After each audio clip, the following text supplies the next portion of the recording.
Hey y'all, it's Alden with Feeding Friday Night Lights, and I'm here with the second of 3 awareness video installments that I'm doing before I introduce you to the very deserving, very precious family that's our benefactor for the Cookies for a Cause Childhood Cancer Awareness fundraiser that we will be doing.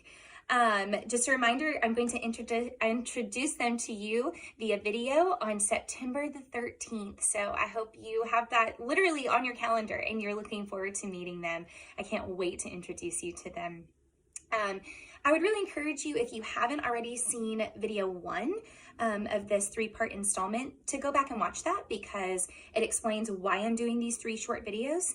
And it also hits a topic in that video, but I'm going to trust that you're going to go back and do that if you haven't already. And so I'm just going to jump in with our next topic. So today I'm going to talk to you about the word healed. And we choose to believe that that word means really, really big things. I'm also here to tell you that hopefully you don't know this, but that word healed basically does not exist in oncology. The closest thing that you hear to the word healed is continued remission. And that's because, unfortunately, it can always come back. Once you have it, once cancer is in your medical chart, it's there forever. It's something that you own. And I certainly don't want to diminish any age that you hear that horrible, horrible sentence. I'm so sorry, but you have cancer. But I want to try and give just a little bit perspective of how that's different when we think about it in the view of a child, since it's childhood cancer awareness. So my sweet great-grandmother, Mildred Redfern, we called her Mama. We're from the South. It's a very Southern name, I know, but she was so precious. She was diagnosed with breast cancer when she was 82 years old. She had a mastectomy. She went through chemotherapy. She heard the term, the phrase, the words, the joyous, joyous words. We believe you're in remission. Your scans look good.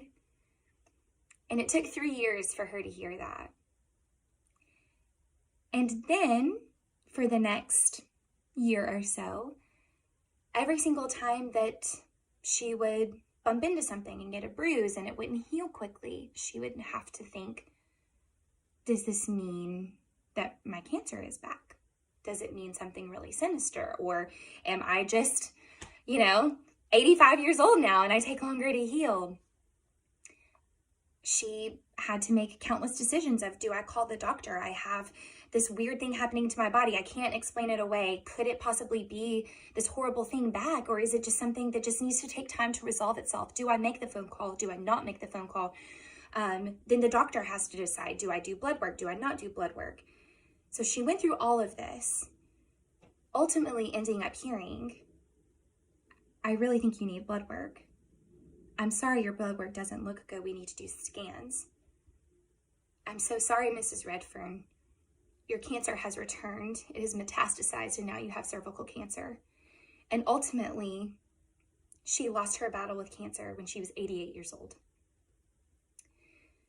So from 82 to 88, for 6 years of her life, she had to wonder, is this little thing that's happening to me, should I worry about that? Should that be at the forefront of my mind? Should I let it go? I can't live my life in fear. And she lived that way for 6 years.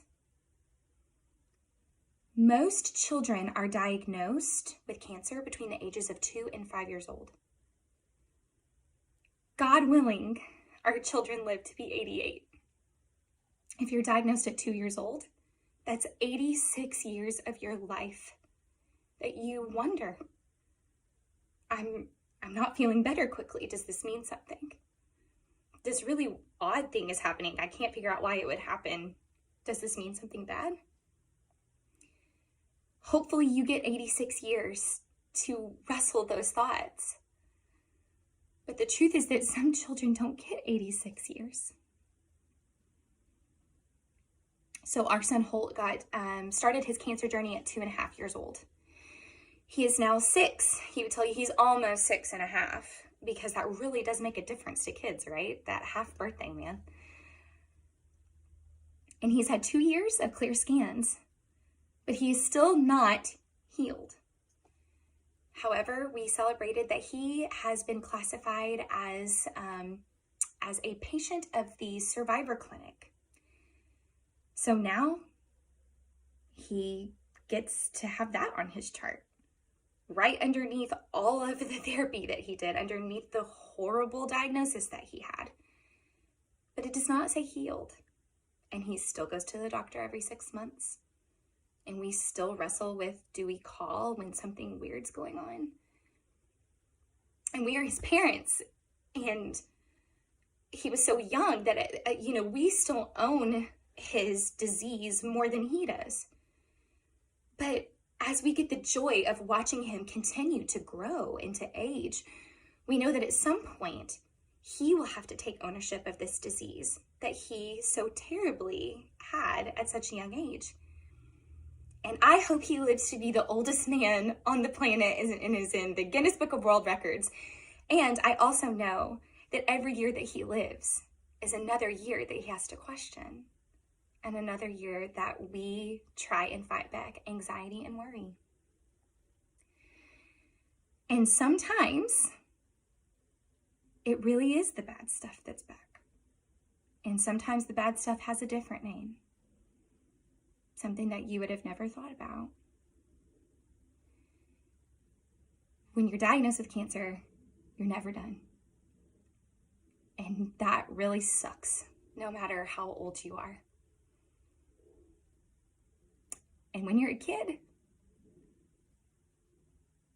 it just means that you have the potential to have to fight those demons a little longer. So that's my installment for today. I hope you'll join me for my third and final installment before you meet the family.